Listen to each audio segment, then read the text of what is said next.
Good morning all. Today very special day. ഞാൻ എണീറ്റു, പ്രാർത്ഥിച്ച് ബാത്റൂമിലൊക്കെ പോയി, മുഖമൊക്കെ നന്നായി കഴുകി, പല്ലൊക്കെ നല്ല വൃത്തിയിൽ തേച്ച് അത് കഴിഞ്ഞിട്ട് മോളെ എണീപ്പിച്ചു. കാരണം എന്താ വെച്ചാൽ ഇന്ന് സ്കൂൾ തുറക്കല്ലേ, ഫസ്റ്റ് ഡേ ഫസ്റ്റ് സ്റ്റാൻഡേർഡ്. അത് കഴിഞ്ഞപ്പോൾ നമ്മുടെ മോൻ എണീച്ചു വരുന്നല്ലോ. കാപ്പുമ്മ ഫുൾ ഹാപ്പി മൂഡാണ് കേട്ടോ.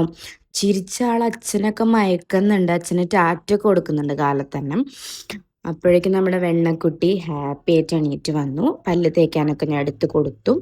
അത് കഴിഞ്ഞപ്പോൾ ഞാൻ മോളുടെ ഡ്രസ്സ് എടുത്ത് വെക്കാൻ വേണ്ടി വന്നു. മോൾ ഇന്ന് ഇതാണ് കേട്ടോ, ഇതാണ് മോളുടെ ഇന്നത്തെ ഔട്ട്ഫിറ്റ്. ഇതാണ് എൻ്റെ ഔട്ട്ഫിറ്റ്, എൻ്റെ ഡ്രസ്സ് ഇതാണ്. മോള് കുളിയൊക്കെ കഴിഞ്ഞ് ഡ്രസ്സൊക്കെ ഇട്ട് ഹാപ്പിയായി. എന്നിട്ട് നമ്മൾ ഫുഡ് കഴിക്കാൻ പോയി. ഫുഡ് ഇന്ന് നമുക്ക് വെള്ളയപ്പം കടലക്കറിയാണ്. ഞാൻ ഓവർനൈറ്റ് ഓട്സ് സോക്ക് ചെയ്തിട്ടുണ്ടായിരുന്നു, അത് കഴിക്കാൻ പോയി. മോളിത് ടി വി ഒക്കെ കണ്ട് ആസ്വദിച്ചിട്ടാണ് കേട്ടോ ഫുഡ് കഴിക്കുന്നത്.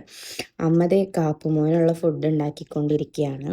അത് കഴിഞ്ഞപ്പോൾ ഞാൻ വേഗം ഓടി കുളിക്കാൻ പോയി. കാരണം ഇന്ന് മോളെ കൊണ്ടാക്കാൻ ഞാനും കൂടെ പോകണം. അപ്പം ഞാൻ ഒരുങ്ങാമെന്ന് വിചാരിച്ചു. പിന്നെ മോള് വന്നപ്പോൾ മോളെ ഒരുക്കാമെന്ന് വിചാരിച്ചു. ലൈറ്റായിട്ട് ജസ്റ്റ് ഇങ്ങനെ ഐ ഷാഡോ ആൻഡ് ജസ്റ്റ് ഒന്ന് ഐലൈനർ ഇട്ടൊന്ന് മേക്കപ്പ് ചെയ്ത് കൊടുത്തു. അതിൻ്റെ ഇടയിൽ ഞാൻ ഓർണമെൻറ്റ്സ് ഒക്കെ ഇടുന്നുണ്ട് കേട്ടോ. ഇതാണ് മോളുടെ ഫേസിലത്തെ ലുക്ക്. അത് കഴിഞ്ഞിട്ട് ഞാൻ മുടിയൊക്കെ ഒന്ന് കെട്ടിക്കൊടുത്തു. ഇതാണ് മോളുടെ ഫൈനൽ ലുക്ക്. എനിക്ക് ഭയങ്കര ഇഷ്ടമായി. അത് കഴിഞ്ഞിട്ട് ഇറങ്ങാൻ നിൽക്കുകയാണ്. അച്ഛനും മോളും പ്രാർത്ഥിച്ചു. അച്ചാച്ചൻ്റെയും അച്ഛമ്മയുടെയും അനുഗ്രഹമൊക്കെ മേടിച്ചു. വെൺമണി മോൾ അതിൻ്റെ ഇടയിൽ കാപ്പൂൻ്റെ അനുഗ്രഹമൊക്കെ മേടിക്കുന്നുണ്ടായിരുന്നു കേട്ടോ. അത് കഴിഞ്ഞ് അച്ചാച്ചനും അച്ഛമ്മയും ഉമ്മയൊക്കെ കൊടുത്ത് സ്കൂളിൽ പോകാനുള്ള തയ്യാറെടുപ്പാണ്. അത് കഴിഞ്ഞ് ഞങ്ങൾ ഓട്ടോയിൽ കയറി. ഭയങ്കര എക്സൈറ്റഡ് ആണ് ഫ്രണ്ട്സിനൊക്കെ കാണാൻ. വെൺമണി 2 മാസത്തെ കാത്തിരിപ്പ്. അച്ഛനും ഉമ്മയൊക്കെ കൊടുത്തു, ബായൊക്കെ പറഞ്ഞു. സ്കൂളിലെത്തിയപ്പോൾ പ്രവേശനോത്സവത്തിന് എല്ലാവരും ബലൂണൊക്കെ പിടിച്ച് സ്കൂളൊക്കെ നല്ല അടിപൊളിയാക്കിയിട്ടുണ്ടായിരുന്നു.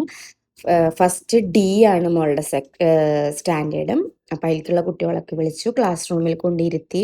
ടീച്ചർ ഒരുപാട് കാര്യങ്ങളൊക്കെ പറഞ്ഞു തന്നു, ടെക്സ്റ്റ് ബുക്കൊക്കെ തന്നു. വീട്ടിലെത്തി. ഇത്രയേ ഉള്ളൂ ഇന്നത്തെ വീഡിയോ. ബൈ. നെക്സ്റ്റ് വീഡിയോ പിന്നെ കാണാം.